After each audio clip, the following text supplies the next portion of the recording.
she's sweet but a psycho, a little bit psycho. At night she's screaming, I'm on my mind, my mind. Welcome. Okay. I want to learn a little bit more about you before I go into all my fan peopling and questions that I'm dying to get the answer to that I did kind of get the answer to in book 2, but I feel like if you only read book 1, these would be your dying questions. But as for your writing journey, people are very interested in how you develop characters, how you develop story, and if you're a, what do they call it, a plotter or a pantser, and what that entails for you. Yeah, so I started writing when I was like 11 or 12. I was like doing fan fiction, and I wish I could say I was doing like nerdy like video game or book fan fiction. No, I was writing fan fiction about like bands. So that was how I started. Everybody has their beginning, but I fell in love with writing, and then newsflash, school sucked the creativity out of me. So I took a pretty long break when I got into college, about 5 years, like right before college, into college. At the end of my degree, I got back into writing. I released my debut book, and it's been like a whirlwind ever since. I love it. I've formed a really great community. I get to do what I love. Not full time yet, but that is my goal. And then I am a pantser. So almost every book I've ever written has started with a scene that's in my head. So it's like, maybe it's a dynamic that I really like, that's inspiring me between the characters and the world, what have you. So I'll start off by writing what inspires me. Sometimes that's the beginning of a book. Sometimes that is like, literally, I don't know where it exists in the story, but I'm writing it and I'm going to just go back from there after I kind of get a feel for what's inspiring me. But what I have kind of gotten into the habit of after doing this like discovery writing period is I will go through, first I'll put all of the pre-written stuff into like what I call a graveyard, right? Some stuff that might not stay dead. It might be stuff that I never put into the actual finished product, but it's just a list of scenes and chapters that I don't know where they should go. Excuse me. And then what I do there is I will do mini outlines, like chapter by chapter outlines, because I'm ADHD, if it's not already apparent, and I'm chaotic. So if I don't put up guardrails that keep me somewhat focused, so that way I can still discovery write the story, but like I'm going down the path I need to go. So I'll do like chapter by chapter, like little bullet points of stuff I need to happen in those chapters. Sometimes it'll be expanded across like a longer series. Like sometimes I'll put 4 bullet points that I thought I could get across in one chapter, and it actually needs to be 3 chapters. But that's kind of my process. It's chaotic. That's how I got into it. And I think I answered all your questions. So I have heard this more often than in this book club than anywhere else ever before, that a lot of people allow the characters to take them on journeys and allow them to kind of help them write themselves. And I think that's really interesting that these characters are taking the authors on a journey, not necessarily the other way around. Is that kind of how it works for you? Yeah, I would say so. So usually I have the bones. Like when I start a new project, I'll have the bones. Like I know I want this one to be a Shadow Daddy, Shadow Mommy situation, which is the book that's getting released in the fall, Runes of Starlight. And then with A Crown of Ash and Silver, I know I wanted it to be a bodyguard fae romance, right? That kind of invoked the same like obsession that ACOTAR kind of like brought onto people. I knew that's what I wanted, but I didn't know anything else besides that. So I discovery wrote a scene that introduced the characters on like a different level, like a more intimate level. And yeah, I would say that the characters wrote themselves in that instance. I knew what I needed them to kind of be, and those scenes helped me like flesh them out before I really knew what the story was going to be in its entirety. So I'm curious about what you mentioned, that you wanted this to be like a huge fan base, like the ACOTAR world. What about all of that do you really want to bring to your book series? So it's less about like I don't want to mimic the fandom SJM has, but I really like Celtic Fae. I love the lore that the universes share, right? It boils down to the Celtic Fae at some level. So there's like the umbrella would be like Seelie, Unseelie, and then you can dig down deeper into like the summer, spring, winter, autumn courts, right? And the traits that exist within those things. I really liked that. And then the one thing that I really liked about ACOTAR, and like many people, it kind of broke that dry spell of reading.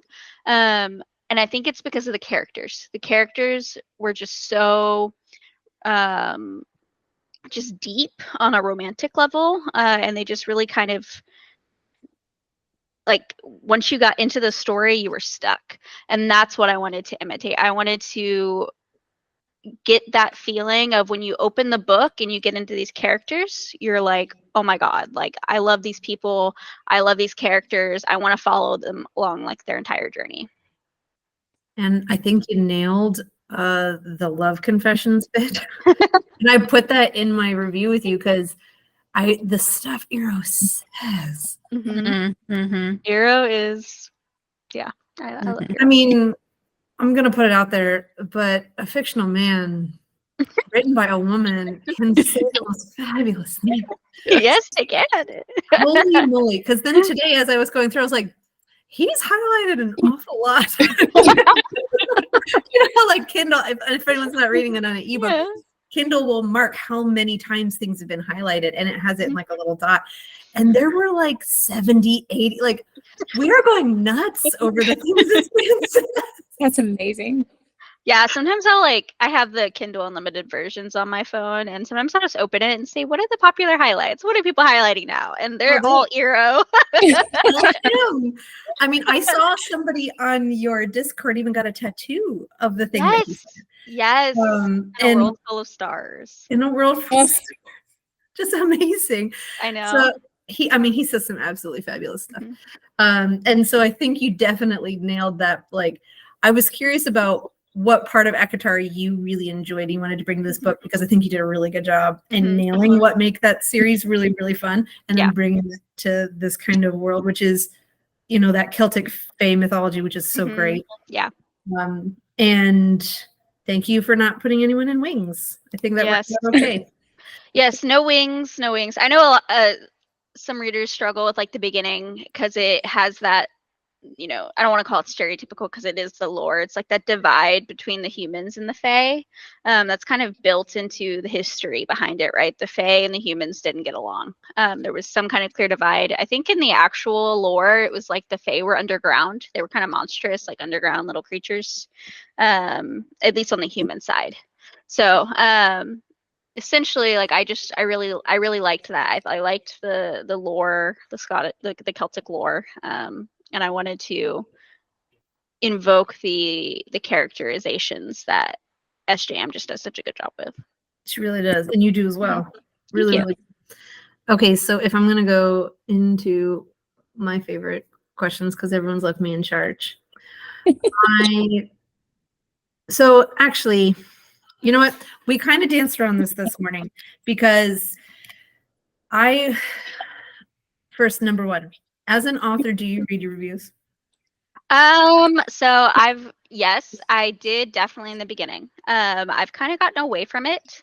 I really only look at the reviews that I'm tagged on now, just because this was the first book I've released that got pretty popular. And so it just was consuming me. And I am the person that's going to scream, hey, let them review. Their opinion is valid. Their opinion is always valid. But mentally for me, it was just like all consuming. So I stopped, but I used to. Absolutely fabulous. Yeah. I know I couldn't handle the anxiety of it. I don't think anyone in here could. It sounds awful. I only ask you, I mean, your book is reviewed really well everywhere that I see, but I look for like threads of like, is that a question we could ask in here? And one of those things was poor Orly. Yes. And how people love to hate her and they love to love her. And everyone is all over the place about this poor girl. I know. And we've had our own discussions in our chat about her. And then I saw that you were posting about how you made her a brat and how you were giving her this journey. So I want to know, what makes her a brat to you? Yeah, so okay, so I say brat to kind of like get people's attention. I think Aurelie is a very troubled girl. She's been through a lot. She had a good family, found family that she surrounded herself with at a very, very young age, right? So she's always had that support, but she struggles with a little bit of a temper. She struggles with trust issues, anxiety, and then for those of you who read book 2, spoiler alert, she struggles with a lot of trauma, and I won't go further than that. There's a ton of trauma, and it just is heightened by her pre-existing like anxiety, so to speak. And I think that I could have gone the route where I made her just accept the fact that she's kidnapped in the Fae realm and she's around all of these attractive Fae people. And oh boy, the horror, right? But then I was like, yeah, she's around these beautiful people who some people want to help her, some people want to manipulate her, and she knows this. And she could just adapt quickly. But I was like, I don't see enough feminine or FMC characters struggle to trust in fantasy romances, and I think that that's fine. I like reading a book where they adapt quickly, but I created Aurelie as a character almost as if like it was me. Like if I were put in this situation, I would not trust anybody. I would fight, even if they were the nicest thing since sliced bread, which I think Eero is. Eero is such a sweetheart and he has secrets, but I really wanted her to be that person that you want to smash your head against the wall sometimes when you're just seeing her like put that wall back up. But it will come down, and it is slowly coming down. And I think her story is for the people who have those anxious, like trauma response type of responses to bad situations. I mean, we all we went back and forth between why doesn't she just accept that he's the hottest person ever and like just love him, just love him. We love him. She should love him. Yeah. And the more I thought about it, the more I was like, that is bonkers. There's no way anyone would do that. She does love him, but she's like, I kind of hate loving you. Like, I don't want to trust you. Well, I think for me personally, and we spoke a little bit about it today, so if anyone wants to expand on it, but I remember this book, and it wasn't until I went back that I was like, oh yeah, like you got like the feminine vulnerability down. Mm-hmm. You got like, she is sold, she is manipulated, she is literally just for being a woman. And I think like you made her so vulnerable in the beginning of the book that way that everything that followed made sense for me. At no point was I like, I mean, maybe I was like, just Eero wants you, just take him. Yeah. But I think she also, like, for her to not trust, like, made sense. Like, she's literally being sold. She has been captured. She has been used. And by the way, everyone keeps telling her, I'm gonna keep using you. It's like over and over, and then they're like, oh yeah, by the way, surprise, like you have a secret for me tomorrow, and he's the worst guy I've ever met in my whole life. Bye. Like it's just over and over, this poor thing. And then we're like, and she won't just shack up with Eero. What the heck? I mean, yeah, no. You know how many of us were Team Novus before we were Team Eero? Because so surprised by that. Like when I first released this book, and I was like looking for feedback from readers, and everybody was like, "Oh, I thought Novus was in game." I was like, "What?" I'm sorry. I think creepy from the beginning. Because he wasn't that, like, you know how like the men are, they're like mean, but it's an enemies of lover story. I know. No, so I don't know, maybe because obviously I was writing, I knew who he was in the end, so when I was writing I was like, oh, he gives me the heebie-jeebies, because he has like when he's like in the like the dining room with her and the queen, and he's like tapping his nails against the table, and I'm like, ah, sorry. Yeah, but all like, he's so dark and broody. Oh my god. No, I get it. We can fix him. It'll be fine. Just wait for the next series. That'll be more of the vibes then. It's so funny that you knew Endgame and you were grossed out, and it didn't translate to your writing at all.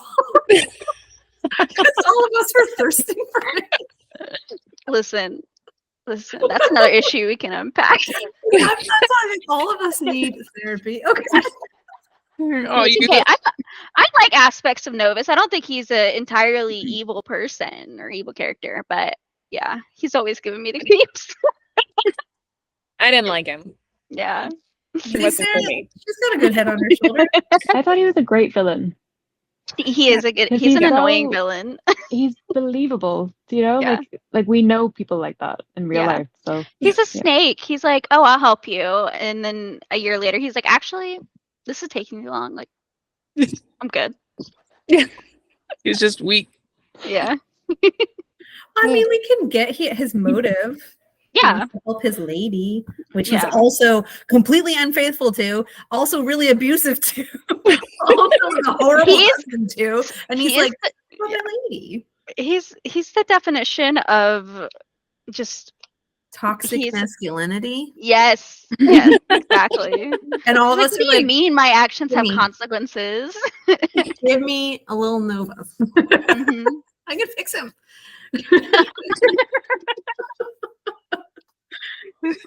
I think when it comes to Orly, her character arc makes sense, and she has a lot of growth she does in book 2. Mhm. I think in book 1, she's got a lot of rage issues. Girl needs some she got some problems. She needs some help. She needs some therapy, yeah. And then in book 2, she sees the consequences of her own damn actions, and Mhm. stuff changes a lot for her. So be patient with her, friends. Although she's edging poor Eero the whole time too. Shouldn't, honestly. So can I ask about how old she is? Because I don't remember. I was on audiobook. Oh, Lily, Yeah. Lily. Oh, yeah. No, sorry. So she's 24. She's 24, 25. Yeah. So young. Not teens, but yeah, she's younger. I don't want to insult anyone in their 20s, but you don't know anything in your 20s. Yeah. I'm sorry, you don't. As the resident 26-year-old, yes, we don't know anything. We don't know. You're good. I also I know. don't know anything. You think you know so much, but let me tell you, your 30s they're the best. Oh yeah, I know. Not that I know. I'm obviously in my 20s. But I think Arlie's also her self-doubt. I totally connected with. All of a sudden it kind of flips, and it wasn't until I did like a skim through fast super reread that I was like, oh my gosh, is this where all of a sudden she's like, I don't think I'm valued. I don't think I deserve to be valued. I don't think I can have this incredibly hot, sexy faking. For a myriad of reasons that make no sense to me as a reader. But I also, where in the world did you come up with the idea of covering his eyes and then keeping him masked to us like Zorro, but sexy? Yes. Yes. So I was like, okay, so this court they're in, right, is obviously very inspired by the stars, which if you haven't read my other books, every magic system is rooted in the stars, right? So I knew that this had to be like invoke the element of night, right? And yes, the elephant in the room, night court. Yeah, I know. But it is invoking the element of nighttime, right? The stars, the soil is black, like it's a gothic place almost. And I was like, if I were an evil king that knew I had this magic that is pretty useless in the grand scheme of things. He doesn't do anything beneficial in the entire series, but it's cool magic in this world. I would be like, I would so make my guards just not be able to see the light of day ever again. They would just they would never be able to see, like, without their magical freaking blindfolds, they would never be able to see the sun, like, without that magic covering them, right? And so he can see pretty clearly, like, there's never any issues as far as like he's limited. But I don't know if you guys noticed, but when he was able to take it off in the forest without spoiling, it was almost like it was supposed to like invoke this sense of like freedom, and it was supposed to be like a relief to him, because yes, he can still see, he's not losing that sense, but it's almost kind of like having like chains on. And that's what Novus wanted. He wanted his guards to feel chained. I definitely got that vibe. Yeah. Everybody get that vibe? Oh yeah. Yeah, I feel like, I mean, I felt for Eero that Yeah. I understand why he's in the court, but that he's stuck there, but that it's also, it worked. It just all, it made sense that he was there. I love that you brought us in at a time which he decided to leave. I think that was an awesome time period to pick for him. Yeah. So then I have an Eero question for everybody. Because when did you notice that Eero had already fallen for her like really freaking hard? Because on my reread is when I was like, wow, it's way earlier than I thought. Way earlier. And I didn't know if it was with the tea. When he brought her the tea, then I was like, I think this is the moment. But all of a sudden which I love that you have his POV, all of a sudden, like kind of a quarter way through the book, then I was like, oh, pay attention to that guy. But then he's also like, she's the feistiest thing I've ever seen in my freaking life. And I was like, there it is. Literally bringing her to her captor. And I was like, that was the moment. I think that was the moment. I think maybe it was before then. I don't know. Does anyone else have other ideas? Like the official moment he was like, okay, I when he feel felt for this girl. Because also his dialogue starts changing and he starts talking about how he's going to be with her until the stars die. Like all of a sudden. But anyway, I don't know if anyone has any other ideas, but that's when I noticed Eero. I thought it was in that moment where he's holding her and helping her and healing her because there's so much hurt comfort stuff in this book. But then I was like, no, maybe it was back then when he's like, she's the most captivating thing I've ever seen in my freaking life. And it was like literally the second POV of his. Anyone else have ideas about that? No, Sarah agrees with me. That's all I need. I agree. There's agreement. Also, can we talk about Cass and how he's obviously the sexiest character in the entire series? I don't know if you've seen the artwork I have. I was just gonna say, where's the artwork? Has Oh, I anyone have seen it. the Cass artwork? We Because need it. Cass is my type, friends. Cass is a beautiful human being. Cassinox, like he is, I love Cassinox. Listen, where is it? he's the sexiest character in both, He's so pretty. in my opinion. Are we looking for his art, his character? Rolling through it. Because all of a sudden, Bree, you posted this, and I was like, wait a minute, You're like, who's that? where is this? That's Cass. Okay, let me see. Sold. Sold.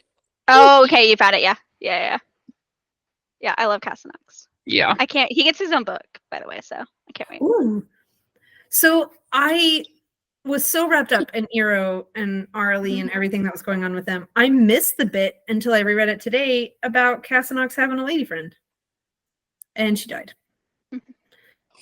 And is that the prequel? Is that the book? No. Okay. Because I was like, Cass isn't with anybody. What the? Because I obviously needed him and Sapphire to be endgame as a book one. Oh. That's what I needed. I mean, I'm completely straight, but Sapphire is my favorite character. I love Sapphire. Oh my god, she's a beautiful person. Yeah, I also she's really the best. I know you haven't gotten a lot of. If you haven't read book 2, Azalea is another character I like who will be in the book more. From like book 2 to 3, and then she's probably gonna get her own book at this point. But Sapphire gets a lot of book time in book 2. Have you read book 2, Bethany? Yeah, I've read book 2. I really enjoyed book 2. Maybe just because it was Sapphire. I don't know. I love her. she's in the book more. Yeah, no, I like Sapphire. Her whole angst stuff going on. Oh my gosh, I would read a whole book on just her in the castle in spring. A whole book, just on whatever the hell happened there. I need it. With Evander. Yep. I need it. Yeah. I was like, is this a spin-off moment? Because where are the details? What happened here? Because poor Sapphire. I don't know. I really wanted that. I just want to If you throttle. need his job. Y'all are either gonna love Evander or hate him, and I can't wait to see what it is. He reminds me. I need to of- see his POV. I don't before know. I don't know if I like Evander. He's not doing it for me yet. Not yet. Well, he hasn't begged enough. That's right. He Yeah. hasn't atoned enough. Yeah, you're shipping. Yep, Azalea. Yep. So Azalea does get a happily ever after. That is all I'll say. That's all I'll say. She does get her happily ever after. Is it Castanox? Was Azalea? Yeah. Okay, I know you're never supposed to say yes or no, but no. Castanox gets a happily ever after though. Azalea swings for the girlies. Ah. Yeah. Oh, wait. Is the one that Dude, goes that- both All the ways. good ones do. Yeah. I love how everybody here is Team Castanox. I was like, I can't wait for you guys to read his book. I'm He's 100%. He's like he's the golden retriever. I love Cass. I love the things Eero says. Mhm. I think he has beautiful words. Yes. But Cassanox is that brute that I just Mhm. want to. We just did a screw Mary kill. I don't know between Eero and Cassanox and who else. Because we can't pick. Novus. We can't. Yeah, pick we can. I would definitely screw Novus. Listen, this is not the first fuck Mary kill about this book I've seen, and Novus is surprisingly not on a lot of kill lists. That's all I'm gonna say. Oh, I'm definitely marrying Eero. I'm definitely screwing Cass, and I'm definitely. Okay, so let's make this harder. Arelli, Cass, or Eero? Still the same. Sorry. Not sorry. Mm-hmm. Yep. I mean, you dropped that Roland. art, and I wanted to make it my phone background. So you tell me. Oh, you make it your phone background, and yeah, no, you can make it your phone background. That would be. I thought about it. Right now, it's a book 3's cover. Is my phone background. Oh, You want a a Novus Nova story? story. Ooh. I think I'd So marry. technically speaking, he's in the one of the novellas, but it's not his story. Laura, did you have a screw Mary kill for us? Yes, but I'm interested in what you're saying right now. Oh, for Novus? Yes. Sorry. So he's technically in the novella in Yanira's novella. I haven't decided if he's worthy of his own novella. Mm. Did I say Okay, we'll do in a Yanira's poll. novella? Yeah. If I said Sapphire, I meant Yanira. I can tell that I can fix him. a dark romance.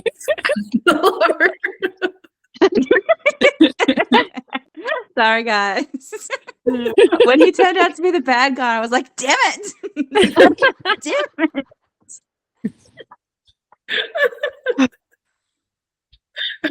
Oh, Roland. We don't need to fix him. I guess we'll just let him be. Because it's definitely, I don't know. Once I started to figure out how he. I Yeah, know! I love that song. Sorry, yes.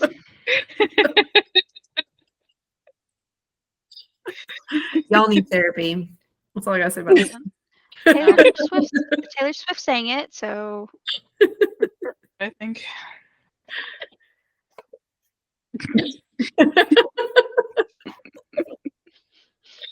okay, wait.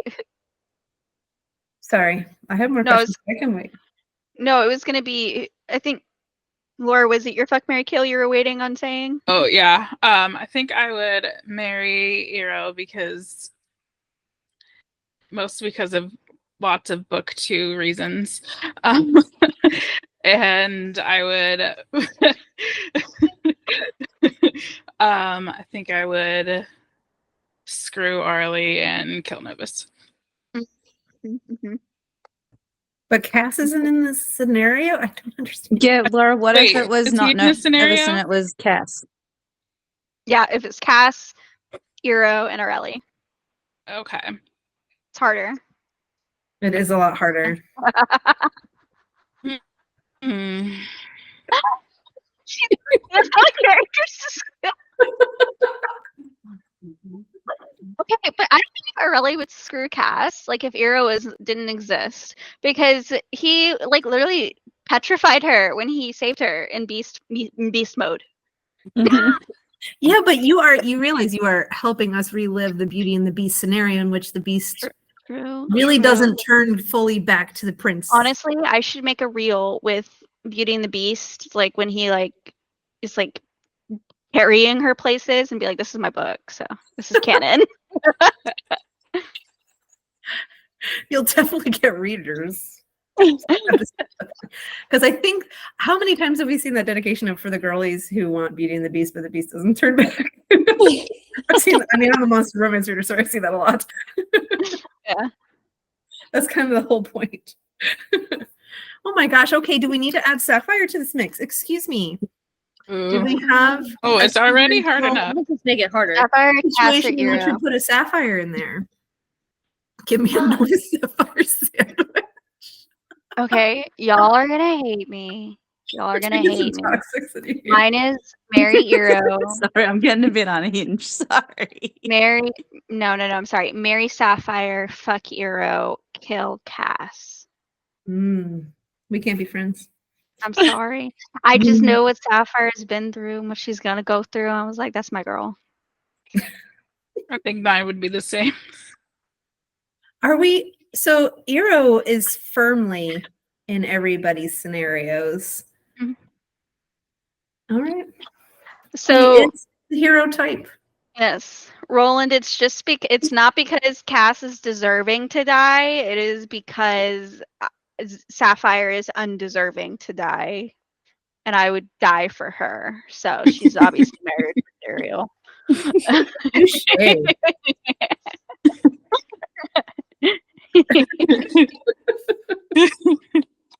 I mean, I don't think I mentioned Eero in my list, to be fair, but that I forgot the rules require someone must die. Yes, so I think by that logic, is Eero dead in yours? Oh. Sorry, what was that again? By that logic, is Eero dead in yours? Did I does list that change? someone dead? Let me check the messages because I typed it up. Did I kill someone? Oh no, I said kill Orly. Oh, okay, yeah. Because she's in the way of literally, like, if you want a lot of the characters, she's literally in the way. Girl, That's true. She is. Kill her off. Kill her off. Regina George best hits her. Okay, I have a question for like books and future books, if you're allowed to answer. Sure. Is any of the main characters going to die? I don't need to know who, just is anyone. You read book 2, right? Well, they're not really Yes. main characters. Yes.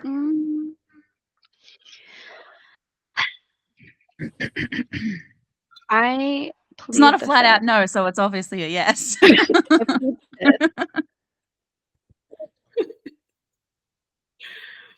Oh, I don't like the face. She's like, I who do plead you the fifth. consider main character? I mean, there's the. Well, I guess there's the 4 of them. The quad. Mm-hmm. Eero, Cass, Sapphire, Orly. But are we also throwing in Azalea? Maybe. I cannot spoil this tragedy. Oh no. I'm sorry, Bethany. Sounds like a yes. Yeah, I'm just going to cry in the corner. Don't worry, everything will be okay. It'll be okay. That's what I always tell my readers whenever I kill a character they love. I'm like, it'll be okay. Don't worry. They'll exist forever in Really? text. Yeah. I don't know.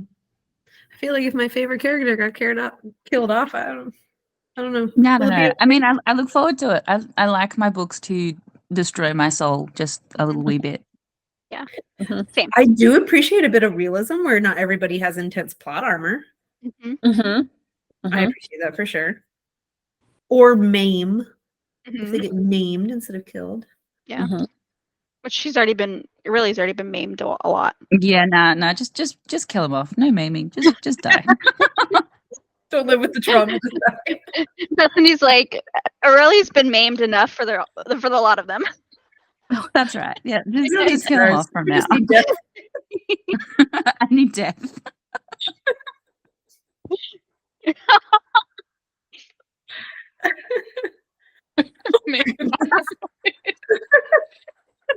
Okay. I mean, Cass would survive. Cass got it. He can be maimed. He's a soldier. So, Bree, this is the time we usually save for you to ask us questions. If you have any questions for us, it can be anything. We've had questions about our favorite breakfast items. We've had questions about what authors think they should write next. So it's really just up to you. I guess my first question, what was your guys' favorite part of the book? I know some of you read book 2, so I'll just say either book, if it's not a spoiler, but at least book 1. I'll go first if no one wants to talk. I think for me, the bit where like the pennies finally dropped for Aurelie, that like she doesn't have to be who she was before, if that makes sense and not spoilery. I agree with Aoife. My favorite part was when he takes her to the planetarium. I love that scene. I have artwork of that. So sweet. But then it also gives you that whole gist of like what is like there's more at play here. Yeah. I also like the ball scene when she starts to meet the other courts and she gets to encounter more of the world. I really like that part a lot. And especially when I reread today, I got a good sense of like who everyone was and what they were bringing to the table, and it helped me kind of put together what might happen. But I really like that part.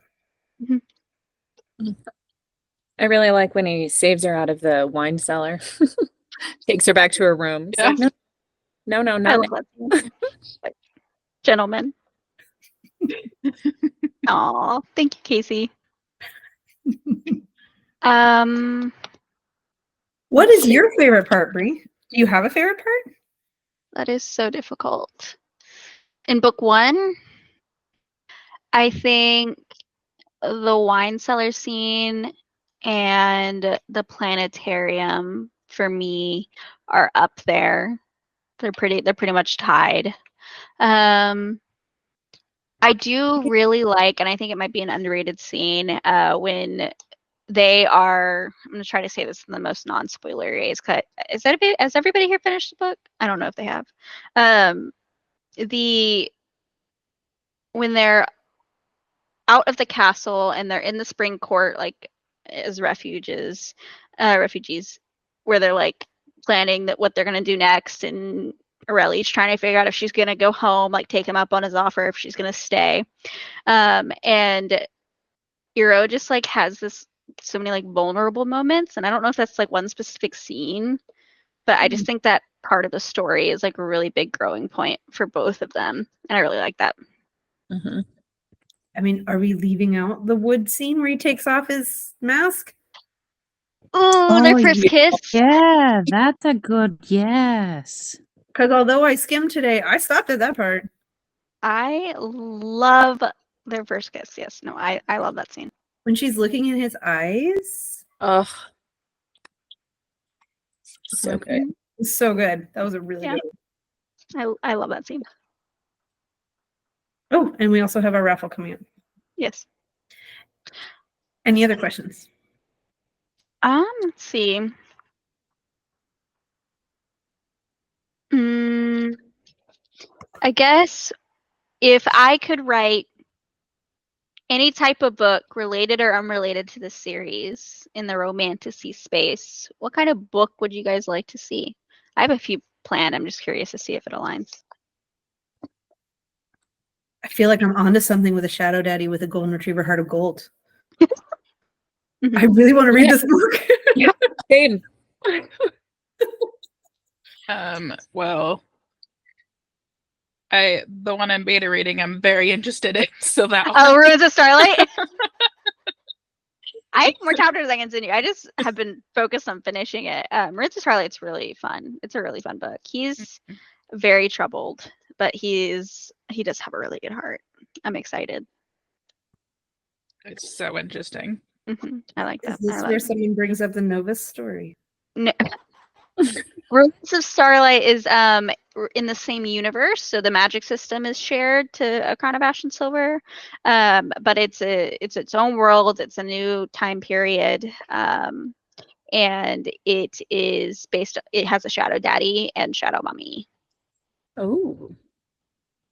Oh, not to detract too much, but I know you're rewriting Yes. some of your books. Do you want to tell us a little bit about that? Yeah, sure. And Bethany, to answer your question, it is right now it's 3 books with 2 novellas. I will know, I'm about to start book 3, and I will know if I need to split it up into 2 books if it's too long. So at most 4 books, but it's probably going to be 3. I'm going to try to keep it to 3. For the series you're talking about, that's my first debut series, the Rune series. That is an epic fantasy. It's kind of like The Witcher, but make it more romantic. It's like if Geralt and Yennefer weren't toxic as fuck. So it's kind of like what it starts off with, at least. And so that is a really, really, like, I love that series. But it was my first release. I was still getting back into writing, and also like I hadn't like really established like my strong editing team I have today and like the process. So there's like flaws in it. And then 2, I feel like I wrote it in 3rd person when it probably should have been 1st person, because I feel like the 3rd person makes it feel a little distant, and I'm not like dealing with an unreliable narrator or anything like that. So I want it to be, instead of like looking like over their shoulder, I want them to be in their heads, because I think it'll drive some of those points home a little bit more. So that's why I'm rewriting it. I really love that series. It's kind of like, it has dragons, magic, a lot of lore. That one's like an epic. It's like 6 books. It's dark. It's kind of like Game of Thrones or the House or Song of Ice and Fire, if you're talking about the books. But if they were just more romantic and written by a woman, honestly. Yeah, there's no romance in them. I do love that. Yeah. Well, Bree, while we're getting all of our stuff together, I just reminded my own self that I'm going to meet you at one of the cons this year. Oh, yeah. Is it Boston? Sinners and Stardust? Yes. Ooh. Yes. All right. So I'm going to see you in like 3 weeks. Yes. I'm so excited. I'm so excited to go up there. Is anyone else doing Sinners and Stardust? No, it's a dark not romantic, dark romance in general convention. Ooh. Yeah. Cool. Yeah, I had to sign a waiver. Oh, yeah, I remember that. Yeah. Yeah, for like a BDSM something or other. I don't know. But I'm excited to see what that's about. So I know. I'm excited. No, I'm very excited. Yeah. I'm going to that one, and then I'll be at Books, Gowns, and Crowns in Seattle, and then Sinful Signings in Virginia, and Romantic BookCon in Florida. Those are the rest I have for this year. I'll see you there too. Awesome. So I'm going to see you twice. I live in Orlando. I was like, romantic convention in my city. Yes. Jeez. And So, there's another one you guys might not know about. It's in St. Augustine, Florida. I'm going to next year. It is Tropicon. Tropicon. Mm-hmm. Yeah, I'm excited for that one. It's in St. Augustine. Right. That's far from me. I don't know if she's selling tickets yet for 2025, but I am going to be at that one. It has a website, so okay, bringing it up. Exciting. Well, I haven't bought your books. I figured I'd just get them from you at the con, but I can't wait to meet you. that is exciting. I can't wait to meet you. Yeah. All right, so do we have our stuff, Miss Laura? Yes. All right. So for the PR box, we have not 1 but 2 signed books. So the first and the second book, it was delayed getting here because of the lovely Microsoft outage. So it will be here soon. Once I get it, I will mail it out with everything. But we are also providing, this is probably backwards to you, but a sweatshirt.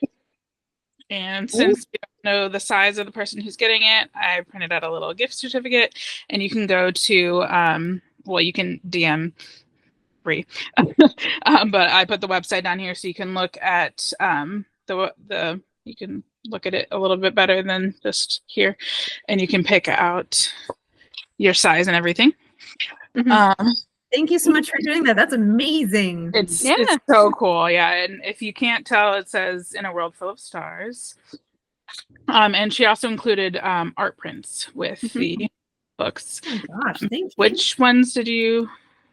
So it's the it is of the planetarium scene. That's one. And then the second one is, it's not from any specific scene in the book, but it's kind of, it looks like Eero and Aurelie with his mask on, like kind of like schmoozing a little bit, kind of like in the autumn-y background. I really like that one. Love it. Yeah. And then we also have a bookish candle from Apothecary 19. These smell absolutely amazing. They come in these cute little tins. If I can get the top off, they're good. They're incredible. And then we also have beaded bracelets that are custom made by Crystal, and she puts these are all phrases from the book, so they'll be custom made for the specific book. And then we have some fun stickers and all that jazz. Did we pick Witchling for one of the bracelets? I believe so. Good call on our part. And we have lots of good phrases because she always makes at least 4 of them. So I'm really excited. Okay, let's see who won this amazing box. Wait, why is this? No, that's not what I won. Sorry, it switched to yes or no for some reason. Give me a minute.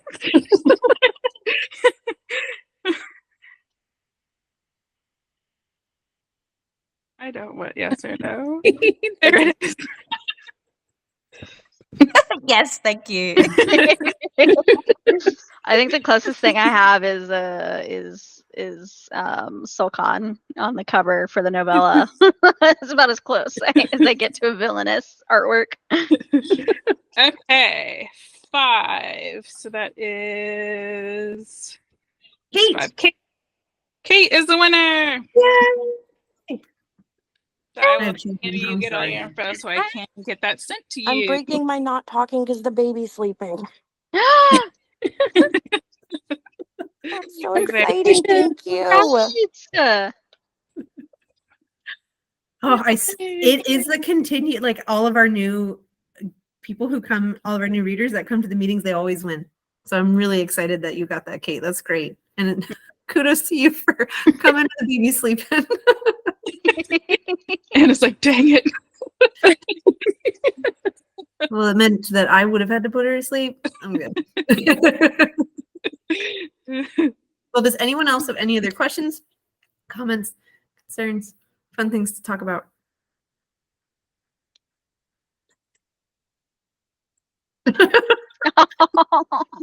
Sorry. Would you like to add anything? Or say anything? No, we're all good. Okay. They have them in. I'm going to be at the one in Orlando, but they have one in LA too. I was invited to it, but I had another convention that kind of interfered. So I hope to go to the one in LA the next time they host it in LA. It looks really good. Yeah, there are a lot of big names out there. I assume because they're on the West Coast. When I saw LJ Andrews was going to the one in LA, I was like, listen. I might do swap. I didn't, but I love LJ Andrews. LJ Andrews is going to be at both the conventions in Boston and here in Orlando. Oh, she's going to be in Orlando too? In 2024? Yes. I know. Okay. I'm already contacted. I'm freaking out. Okay. I might cry. I might walk up to her and be like, listen. Just give me everything you have, like all your books. I'm like low key hoping that you included, Brie. None of the authors have friends, and I'm like, do you want to come have dinner with me? Let me just gather you in my little arms. Let's go have dinner.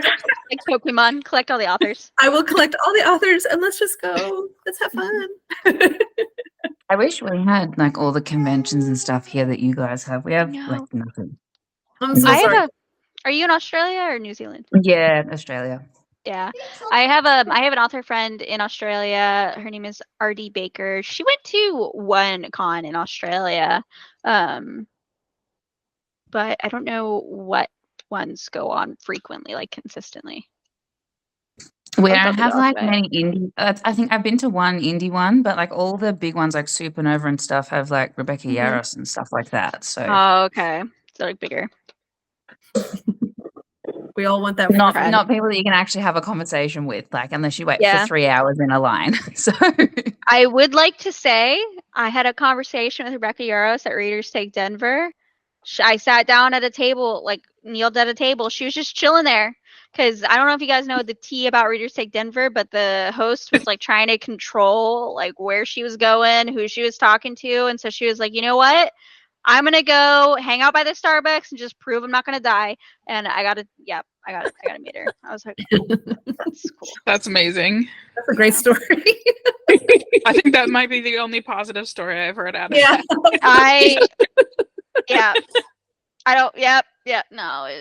No, there was positive. I met a lot of cool people, but it was an experience. I live vicariously through Threads and Instagram, and then someone's like, "Did you hear?" in our chats. Oh my gosh! Yes. So yes, thank you for everyone's gossip because I'm also going to be doing that for Polycon. I do that for all those really fun book conventions I can't go to. I just live vicariously through everyone's stories and fun things. So keep it up, Brie. All right, everybody. I guess it's time for us to go. Thank you so much for joining us. Thank you so much for having me. This was fun. And I'll see you in a few weeks. Yeah. Thank you. Bye-bye. Bye. Oh, she's sweet but a psycho, a little bit psycho.